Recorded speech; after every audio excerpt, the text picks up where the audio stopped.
The bustling streets of Zitherus Prime buzzed with life, a kaleidoscope of colors and sounds that overwhelmed the senses. Towering spires made of shimmering metal pierced the lavender skies, while neon lights flickered in patterns too complex for any human to decipher.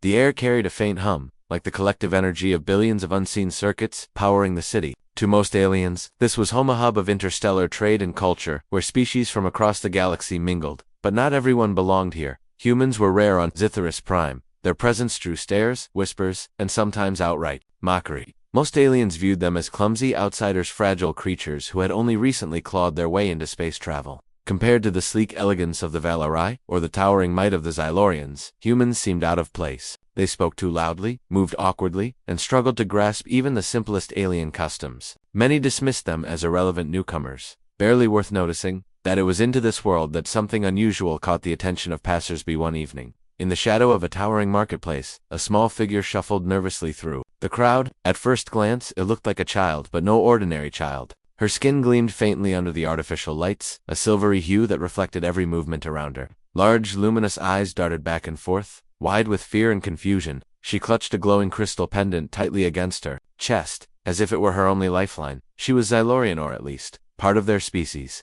But there was something wrong, something different.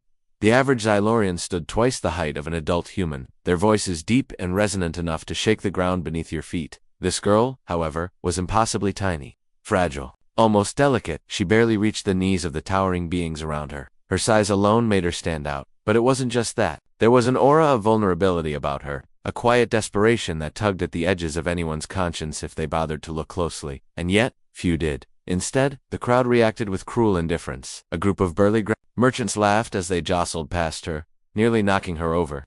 A pair of sleek, feline-like Valari sneered openly, their tails flicking dismissively as they muttered among themselves. Even children joined in the taunts, pelting her with harmless but humiliating projectiles like sticky fruit peels and crumpled wrappers. One particularly bold teenager, hulking adolescent Xylorian, snatched at the glowing pendant around her neck, yanking it hard before letting go with a mocking laugh. The girl stumbled backward, tears welling up in her enormous eyes. No one stepped forward to help. For all their differences, the various alien species shared one common trait when it came to humans: disdain. Humans weren't respected here. They weren't feared or admired, they were simply ignored. So when a human man appeared at the edge of the scene, his arrival went largely unnoticed. He was unremarkable by most standards: average height, plain clothing, and a face that blended easily into any crowd. Yet there was something in his posture, a quiet determination that set him apart. He didn't shout or make a grand entrance. Instead, he simply walked toward the girl, weaving through the throng of onlookers, without hesitation.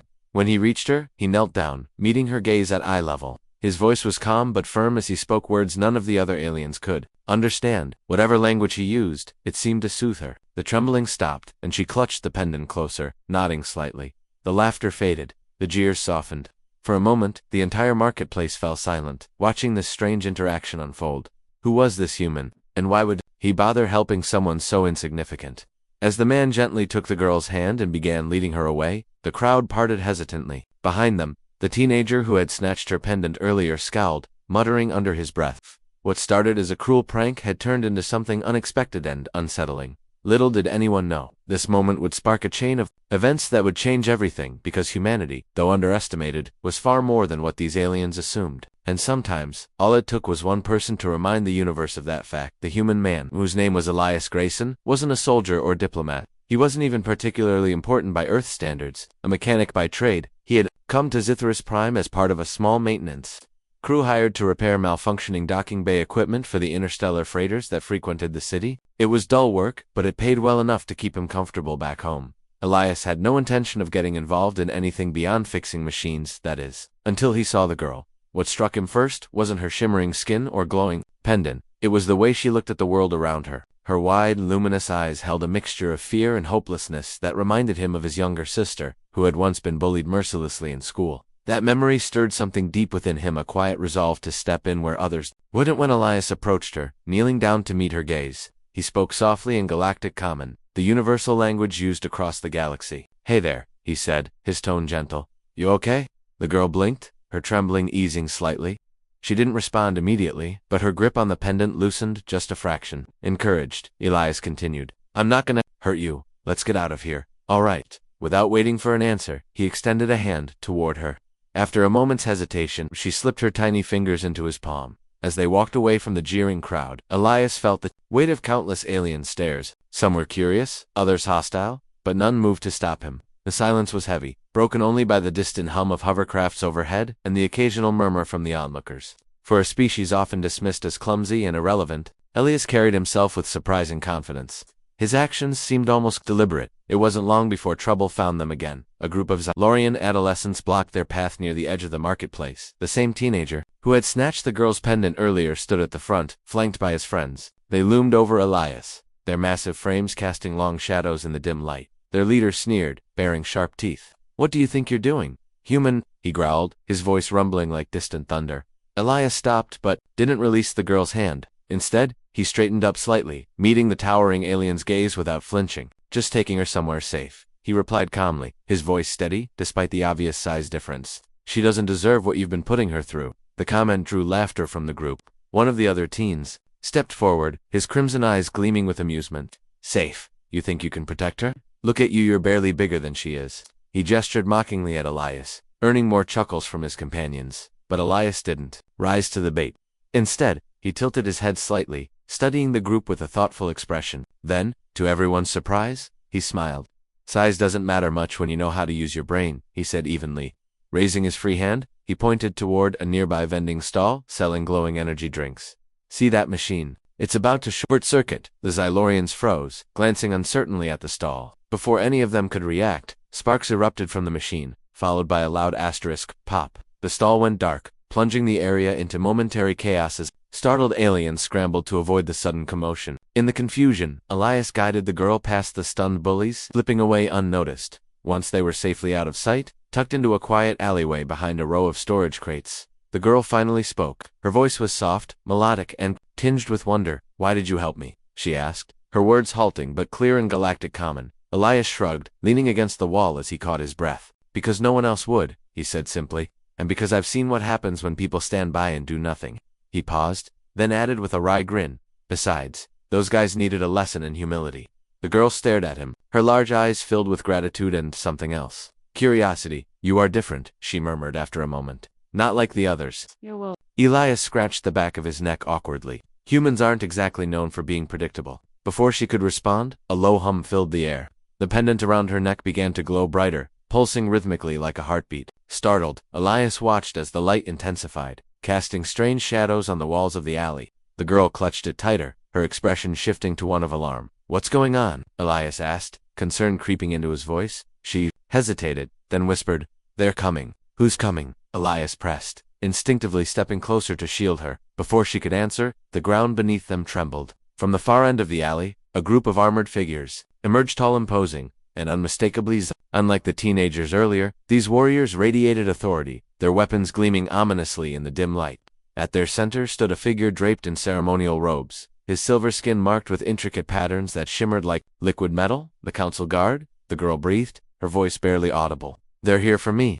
Elias frowned, his mind racing. Whatever this situation was, it had just gotten a lot more complicated. But one thing was certain, he wasn't about to let anyone take her without a fight. As the guards advanced, Elias tightened his grip on the girl's hand. "Stay close," he muttered under his breath. Then, raising his voice, he called out boldly, "If you want her, you'll have to go through me first." For a moment, the entire alley fell silent. The lead guard regarded him with cold disdain, as if weighing whether to dismiss him outright or simply crush him where he stood. Finally, he spoke, his voice dripping with condescension. "Human, you have no idea what you're dealing with." "Maybe not," Elias shot back, his jaw set firmly. "But I know right from wrong. And whatever you're planning, it stops here." The standoff marked a turning point not just for Elias and the girl, but for everyone watching. What started as a simple act of kindness had escalated into something far greater. Little did they realize, this confrontation would ripple outward, challenging everything both humans and aliens thought they knew about each other. In that moment, humanity proved it was capable of far more than anyone expected. The standoff in the alleyway crackled with tension. The armored Zylorian guards stood motionless, their weapons trained on Elias and the girl, while the leader's cold gaze bore into them like a laser. The air felt heavier, charged with an unspoken threat that made every breath seem deliberate, yet Elias didn't flinch. His stance remained firm, his hands still gripping the girl's protectively. "You're making a mistake," the lead guard said finally, his voice low but commanding. This child is under the protection of the council. Interfering is punishable by law. Ilias raised an eyebrow, his tone calm but edged with defiance. Funny, because it didn't look like much protection when those kids were bullying her back there. He glanced down at the girl, whose wide eyes reflected both fear and gratitude. Turning back to the guards, he added, "If you're here to help her, maybe start by explaining why she's running scared." For a moment, the guard hesitated. It was clear he hadn't expected this level of resistance or wit from a human. To him, humans were little more than primitive creatures, unworthy of serious consideration. But Ilias's words carried weight, forcing the guard to rethink his approach. Before he could respond, the girl stepped forward slightly, her voice trembling yet resolute. "I ran because I don't want to go back," she exclaimed, clutching her glowing pendant tightly. "You can't make me." The lead guard's expression hardened. "Silence, Kelia," he snapped, using her name for the first time. "Your duty is not yours to decide. You belong to something greater." Kelia shook her head fiercely, tears welling up in her luminous eyes. "No, I won't let you use me again."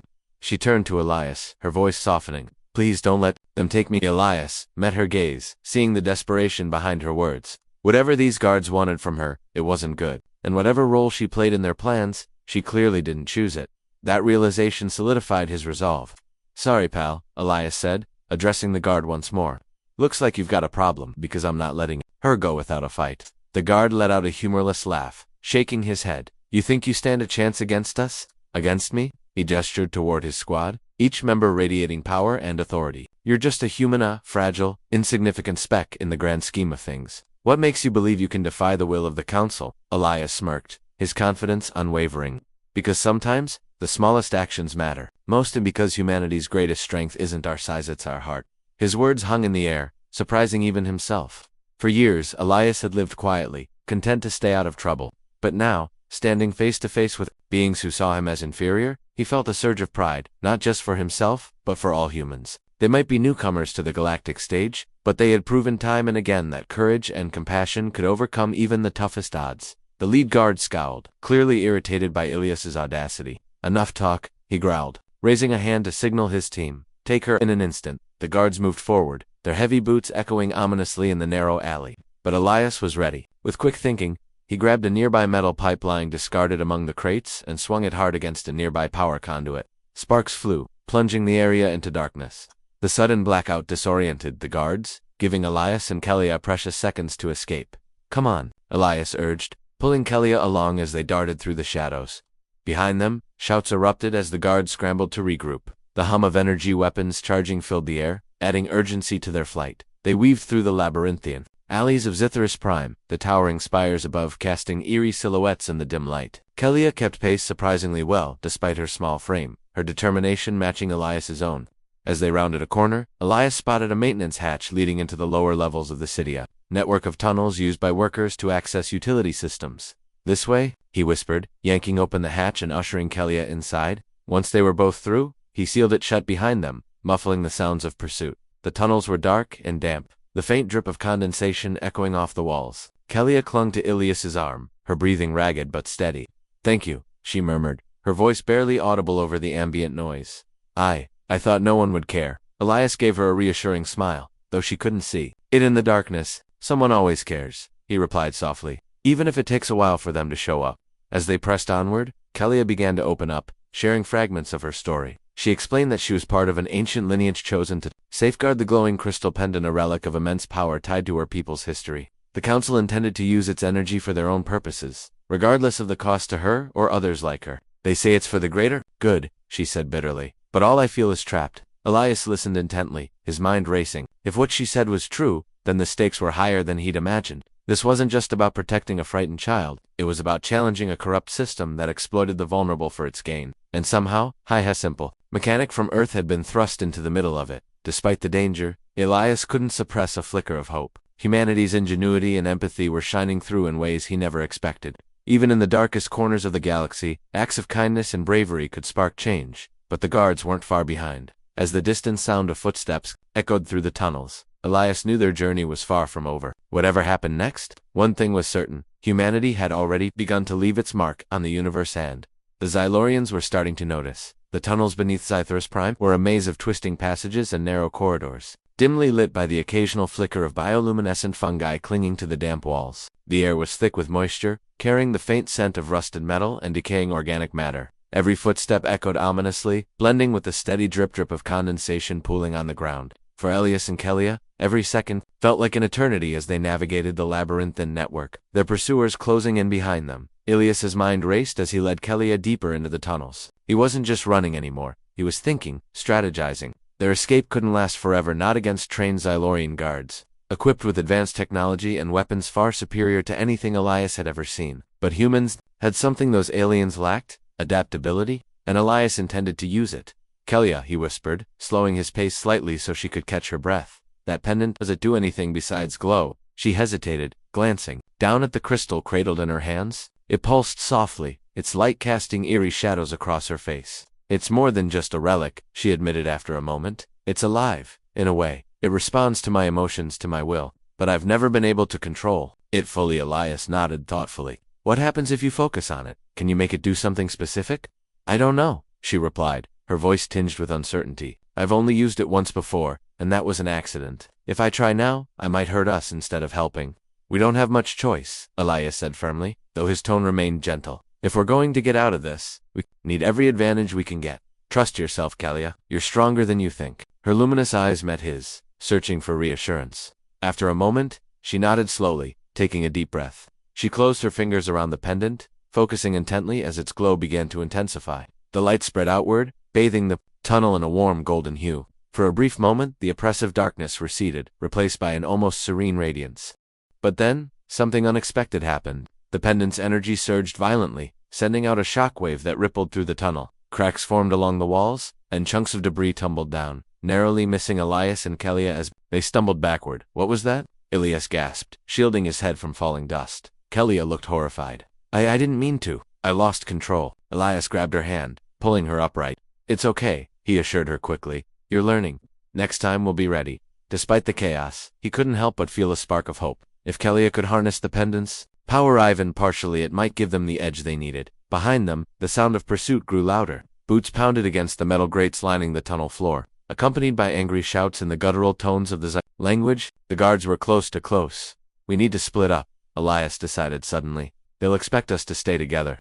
If we separate, it'll buy us some time. Kelia shook her head frantically. No, I won't leave you. You won't, Elias promised, gripping her shoulders reassuringly. Listen carefully. I'll draw them away while you find somewhere safe to hide. When the coast is clear, I'll come back for you. Trust me, Kelia. This is the only way. Tears welled up in her eyes, but she nodded reluctantly. Be careful, she whispered. With that, Elias turned and sprinted down one of the branching tunnels, deliberately making enough noise to attract attention. His footsteps echoed loudly, and he called out taunts in Galactic Common, ensuring the guards would follow him. Over here, tin cans. Bet you can't catch a human, he shouted, his voice laced with mockery. Sure enough, the guards took the bait. Their heavy footfalls thundered after him, leaving Kelia alone in the shadows. She clutched the pendant tightly, her heart pounding as she watched Elias disappear into the darkness. For a moment, she felt utterly alone, but then she remembered his words. Trust yourself. Taking a shaky breath, Kelia focused on controlling her fear. She crept silently into a nearby alcove, pressing herself against the wall as she listened. For any sign of danger, the pendant's glow dimmed instinctively, blending her into the shadows. She realized, with growing clarity, that it wasn't just responding to her emotions, it was amplifying her resolve. Meanwhile, Elias darted through the tunnels, leading the guards on a wild chase. He ducked into tight spaces, scaled makeshift ladders, and even triggered a minor collapse to slow them down. Each move was calculated, designed to keep them occupied while giving Kelia time to regroup. But the Xylorians weren't easily deterred. Their leader barked orders, coordinating the hunt with ruthless efficiency. Finally, cornered in a dead-end passage, Elias turned to face them. His chest heaved with exertion, but his expression remained defiant. All right, you caught me, he said, raising his hands in mock surrender. Now what? The lead guard stepped forward, his crimson eyes gleaming with triumph. Now, human, you die. Before he could act, however, a blinding flash of light erupted from deeper within the tunnels. The pendant's energy surged once more, this time controlled and purposeful. The entire structure trembled as beams of golden light pierced through the darkness, illuminating the stunned faces of the guards. Kelia emerged from the shadows, her small frame glowing with newfound strength. Her voice rang out, firm and unwavering. Leave him alone. The guards froze, caught off guard by the sudden transformation. Even the lead guard seemed uncertain, his confidence wavering. For the first time, Kelia raised the pendant high, its energy pulsing in sync with her heartbeat. You wanted power? She declared, her voice echoing through the tunnel. Then take it. But you'll have to go through me first. For a moment, no one moved. Then, slowly, the guards lowered their weapons, exchanging uneasy glances. They had underestimated both the girl and the human and, now, they were paying the price. As the standoff unfolded, Elias stepped beside Kelia, placing a protective hand on her shoulder. Together they stood united, a tiny alien girl and a seemingly ordinary human mechanic ready to face whatever came next. In that moment, the Xylorians began to question everything they thought they knew about humanity, and the galaxy would never be the same. The standoff in the tunnel stretched taut like a wire ready to snap. The guards hesitated, their weapons lowered, but not fully abandoned, their expressions a mix of confusion and unease. Kelia stood taller, as tall as her diminutive frame allowed, her pendant glowing brighter than ever before, casting golden light across the grimy walls. Elias stood beside her, his presence steady and unyielding despite the overwhelming odds.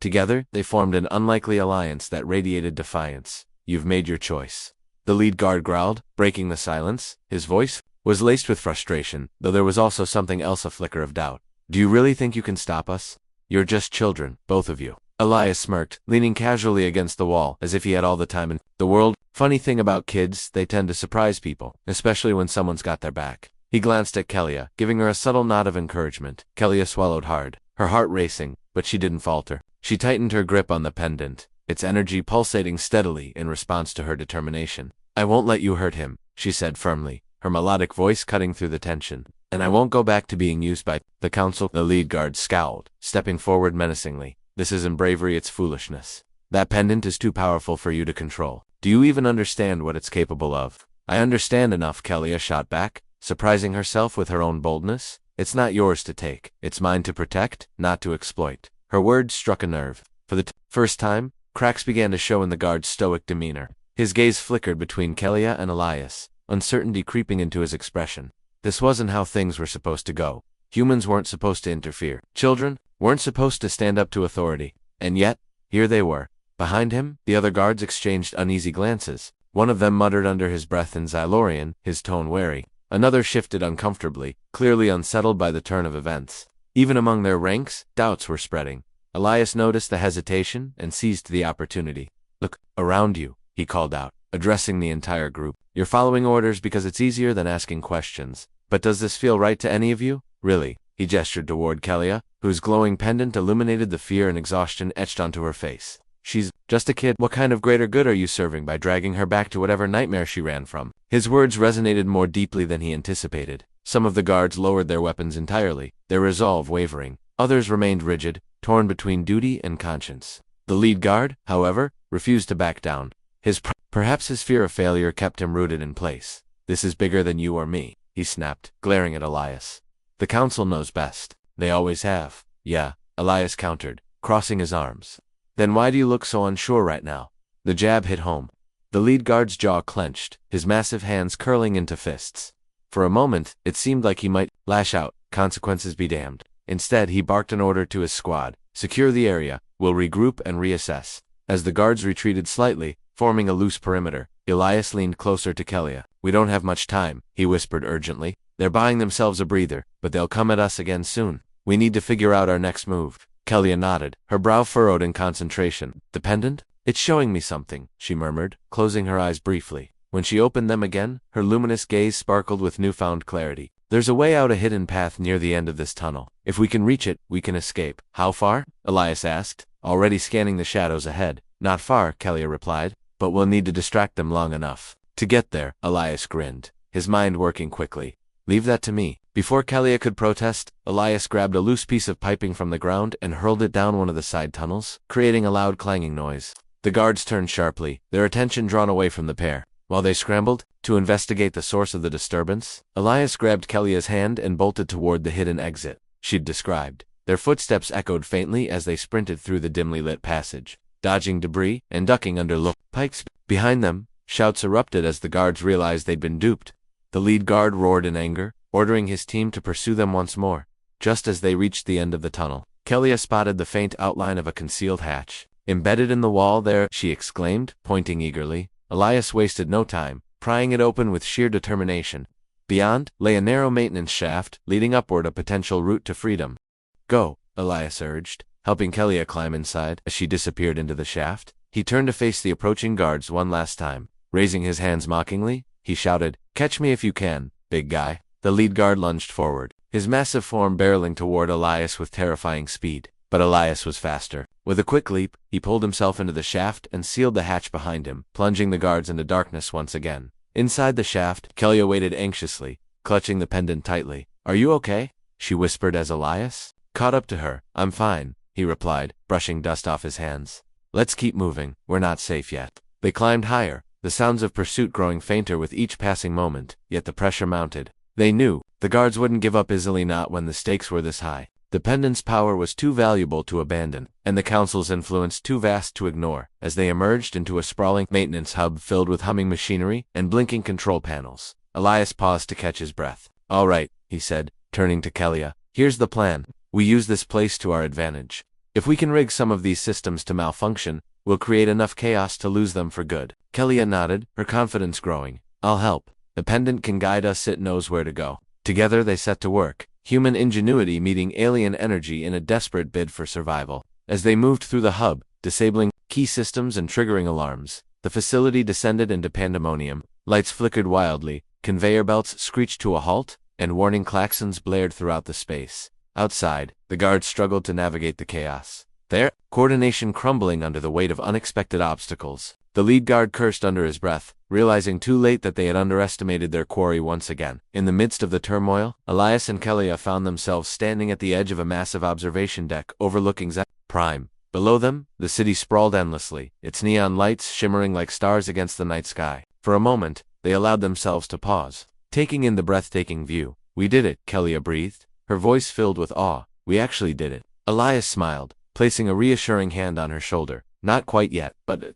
we're getting closer." Unbeknownst to them, the council had taken notice of their actions. High above the city, in a towering spire reserved for the elite, a council member watched the unfolding drama through holographic feeds. Her expression was unreadable, but her sharp eyes gleamed with intrigue. Perhaps, she mused, humanity deserved a second look after all. The chaos in the maintenance hub reached a fever pitch.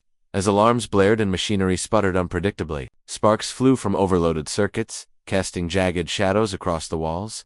Despite the danger, Elias and Kelia moved with purpose, their teamwork seamless despite the odds stacked against them. Elias's mechanical expertise combined with Kelia's growing mastery of the pendant created a synergy neither had anticipated, and one the Xylorian guards were ill-prepared to handle. As they navigated the labyrinthine facility, Elias spotted a control panel embedded in the wall near a massive energy conduit. It was old and battered, clearly neglected by the maintenance crews who rarely ventured this deep into the system. But it hummed faintly, indicating it still held power. "This could be our ticket out," he said, gesturing for Kelia to join him. "If I reroute the energy flow here, we can overload the entire grid. That'll shut down half the building and give us enough cover to escape." Kelia nodded, her pendant glowing softly as she focused on channeling its energy. She placed her hand over the panel, closing her eyes as the crystal pulsed rhythmically. To Ilias's amazement, the interface lit up without any physical input, responding directly to Kelia's will. Lines of alien script scrolled across the screen at lightning speed, adjusting settings far beyond what human technology could achieve. "You're incredible," Ilias murmured, watching in awe as the system came alive under her touch. "How are you doing that?" "It's guiding me," Kelia replied, her voice tinged with wonder. "The pendant knows what needs to be done. All I have to do is trust it." With a final surge of golden light, the panel emitted a soft chime, signaling the completion of the sequence. Elias grinned, patting the side of the machine approvingly. "All right then, let's light this place up." But before they could retreat, the lead guard burst onto the scene, his towering form silhouetted against the flickering lights. Behind him, his squad fanned out, weapons drawn and aimed squarely at Elias and Kelia. Their faces were grim, their patience worn thin after hours of pursuit. This time, there would be no distractions, no clever escapes. Enough games. The lead guard growled, his voice low and dangerous. "Hand over the girl and the pendant. Human, you've caused enough trouble." Elias stepped forward, positioning himself between Kelia and the guards. His stance was defiant, though his heart raced with adrenaline. "You want her? Come and get her." For a moment the room fell silent. Then, unexpectedly, the lead guard lowered his weapon slightly, his expression shifting from anger to something more complex. Confusion? Hesitation? He glanced at Kelia, whose luminous eyes met his with quiet resolve. For the first time, he truly saw her not as a tool or relic to be controlled, but as a living being with fears, hopes, and dreams of her own. "This isn't right," one of the other guards muttered, breaking the tension. The words were barely audible, but they carried weight. Several of his comrades exchanged uneasy looks, their loyalty to the council wavering under the weight of what they'd witnessed. The lead guard scowled, turning sharply toward the dissenting voice. Silence. We follow orders no matter the cost. No, Kelly interrupted, stepping out from behind Elias. Her voice rang out clear and unwavering, cutting through the oppressive atmosphere. You don't have to. You're not machines, you're people. And deep down, you know this is wrong. Her words struck a chord. The guards shifted uncomfortably, their rigid postures softening ever so slightly. Even the lead guard hesitated, his grip on his weapon loosening. It was as if Kelly's courage had ignited a spark within them, a reminder of their own humanity buried beneath layers of duty and obedience. Taking advantage of the momentary lapse, Elias activated the energy conduit. A deafening roar filled the air as arcs of electricity surged through the system, causing the lights to flicker violently and sending waves of heat rippling outward. The guards stumbled back, shielding their faces as the room descended into pandemonium. Now, Elias shouted, grabbing Kelly's hand and pulling her toward an emergency exit hidden behind a collapsing wall. They darted through the opening just as the conduit exploded in a brilliant flash of light, plunging the area into darkness. Outside, the night air was cool and refreshing. After the stifling heat of the maintenance hub, Zithris Prime stretched out before them, its skyline glittering like a sea of stars. But they didn't stop to admire the view. Instead, they ran, putting as much distance between themselves and the facility as possible. Behind them, the guards struggled to regroup. Some remained rooted in place, their expressions conflicted. Others began to disperse, unwilling or unable to continue the chase. Among them, the lead guard stood alone, staring after Elias and Kelia with an unreadable look in his crimson eyes. They're gone. One of his subordinates said quietly, approaching cautiously. What do we tell the council? The lead guard sighed heavily, his shoulders slumping in defeat. We tell them the truth, that we underestimated them, both of them. He turned to face his team, his tone firm but weary. And we tell them that perhaps it's time to reconsider how we treat those who are different. Meanwhile, Elias and Kelia finally reached a safe haven, a secluded rooftop overlooking the city. Exhausted but triumphant, they collapsed onto the smooth surface, catching their breath as the sounds of pursuit faded into the distance. We did it, Kelia whispered, clutching the pendant close to her chest. We really did it. Elias smiled, leaning back on his elbows as he gazed up at the stars. Yeah, we did, but this isn't over yet. The council won't forget about you or about us. Whatever happens next, we'll face it together. Kelia nodded, her luminous eyes shining with gratitude and newfound strength. Thank you, Elias, for believing in me, for showing me that even when everything seems hopeless, there's always a way forward. In that moment, the universe seemed to shift imperceptibly. Humanity had proven itself capable of more than anyone expected, not through brute force or superior technology, but through empathy, ingenuity, and sheer determination. The aliens of Zithris Prime, once dismissive of humans, now found themselves questioning their assumptions. And somewhere high above the city, in the opulent chambers of the council, leaders watched the unfolding events with mixed emotions. Intrigue, concern, perhaps even admiration, because sometimes all it takes is one act of bravery to change the course of history. The rooftop was quiet, save for the gentle hum of the city below. The neon lights of Zithris Prime twinkled like constellations against the dark sky, casting a soft glow over Elias and Kelia as they sat side by side. Exhaustion weighed heavily on them, but their spirits were buoyed by the knowledge that they had stood together and won. For a while, neither spoke. They simply watched the city stretch endlessly before them, its vibrant chaos a stark contrast to the stillness they felt. In that moment, finally, Kelia broke the silence, her voice soft but filled with resolve. What happens now? Elias tilted his head back, gazing up at the stars scattered across the heavens. Now we keep moving forward. Whatever comes next, we'll face it head-on. You've proven you're stronger than anyone thought, including yourself. Kelia smiled faintly, clutching her pendant tightly. Its golden light pulsed gently, as if echoing her emotions. And you showed me what it means to truly fight, not just for survival, but for something bigger, for justice. Elias chuckled, rubbing the back of his neck self-consciously. Honestly, I'm just glad I could help. Back home, people say humans aren't special compared to other species. But maybe being special isn't about having the best tech or the strongest powers. Maybe it's about refusing to give up even when everyone tells you it's impossible. His words lingered in the air, resonating far beyond the rooftop. Below, the city buzzed with life, unaware of how profoundly its perception of humanity had shifted. News of the night's events spread quickly through Zithris Prime, carried by whispers in marketplaces, holographic news feeds, and private transmissions between alien diplomats. A human mechanic and a tiny Xylorian girl had defied the council guard. Feat no one could have predicted. In the days that followed, the impact rippled outward. The guards who had pursued Elias and Kelia returned to their posts. But many couldn't shake the unease sparked by Kelia's plea. Some began questioning orders they had once obeyed without hesitation. Others quietly advocated for change within their ranks, arguing that loyalty shouldn't come at the expense of morality. Even the lead guard, whose pride had been shattered, found himself reflecting on his role in the council's plans. High above the city, In the towering spire reserved for the elite, the council convened in an emergency session. Holographic projections flickered around the circular chamber, displaying images of the damaged facility, the glowing pendant, and most tellingly the determined faces of Elias and Kalia. For the first time in centuries, uncertainty crept into the room. We underestimated them, one council member admitted, breaking the tense silence. Her sharp eyes scanned the group, searching for agreement. Both the girl and the human. Perhaps we've grown too complacent, believing ourselves superior. Another counselor leaned forward, his voice measured but firm. This incident has exposed flaws not only in our tactics but in our values. If we continue to exploit beings like Kalia, we risk losing more than just relics. We risk losing trust, respect. The debate stretched late into the night, each member grappling with the implications of what had transpired. By dawn, a decision was reached. Kalia would be granted sanctuary under strict conditions. She would remain free to explore her connection to the pendant, guided by scholars rather than soldiers. As for the humans, the council issued a formal acknowledgement of their ingenuity and courage, a rare gesture of respect from a body known for its arrogance. Back on Earth, news of Elias's actions reached the global media, sparking both celebration and contemplation. Humanity's place in the galaxy had long been questioned, dismissed even by more advanced civilizations. But now, stories of Elias's bravery reminded people of their potential, not just as explorers or innovators, but as compassionate allies, capable of standing up for those who couldn't stand alone. Weeks later, Elias prepared to leave Zythras Prime, his work completed and his mission accomplished. Kalia accompanied him to the docking bay, her silver skin glowing faintly in the artificial light. Though she had chosen to stay behind for now, the bond they shared remained unbreakable. "You'll come back someday, won't you?" she asked her, large eyes shimmering with hope. "Of course," Elias replied, kneeling down to meet her gaze. "You're stuck with me now, kid. Besides, there's still plenty of universe left to save." They exchanged a heartfelt goodbye, Kalia clutching the pendant tightly as she watched Elias board the shuttle.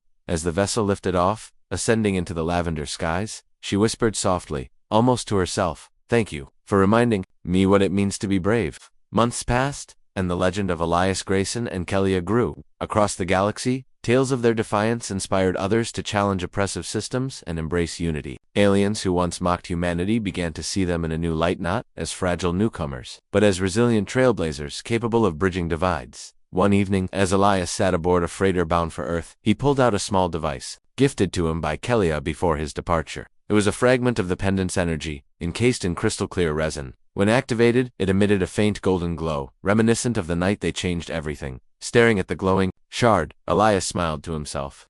He didn't need accolades or recognition. Knowing he'd made a difference was enough. Humanity might still be finding its footing among the stars. But one truth was undeniable. When the odds were stacked against them, humans didn't back down. They rose up.